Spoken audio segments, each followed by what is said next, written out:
அன்பார்ந்த ஜிடிஎஸ் தோழர்களே அனைவருக்கும் வணக்கம். நமது என்எஃப்பி நீலகிரி கோட்டத்தின் ஜிடிஎஸ் ஊழியர்களுக்கு ஒரு முக்கிய அறிவிப்பு.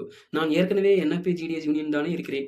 ஏன் மீண்டும் புதிய டிக்ளரேஷன் ஃபார்ம் பூர்த்தி செய்ய வேண்டும்? அப்புறம் ஏன் புதுசா ஒரு ஃபார்ம்ல சைன் போடுன்னு சொல்றாங்க அப்படிங்கிற சந்தேகம் எல்லாத்துக்கும் இருக்குது.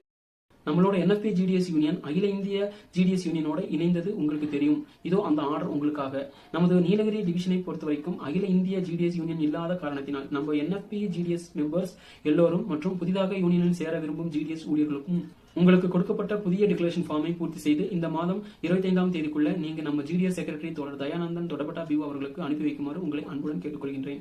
இந்த 2 சங்கங்கள் இணைந்தது குறித்து முழு தொகுப்பும் நமது என்எஃப்பி நீலகிரிஸ் யூடியூப் சேனலில் பதிவிட்டுள்ளோம். மேலும் விவரங்களுக்கு கூடலூர் பகுதியில் உள்ள மக்கள் தோழர் சந்திரமோகன் லாரிஸ்டன் பிஓ மற்றும் தோழர் ராஜீவ் போஸ்ட்மேன் சேரம்பாடி, குன்னூர் பகுதி மக்கள் தோழர் ரகுபதி போஸ்ட்மேன் குன்னூர் எச்ஓ, தோழியர் Rachel Moses BPM Katteri PO, Kotagiri பகுதி மக்கள் தோழர் நாகராஜ் போஸ்ட்மேன் கோத்தகிரி எஸ்ஓ, தோழர் அபிஷேக்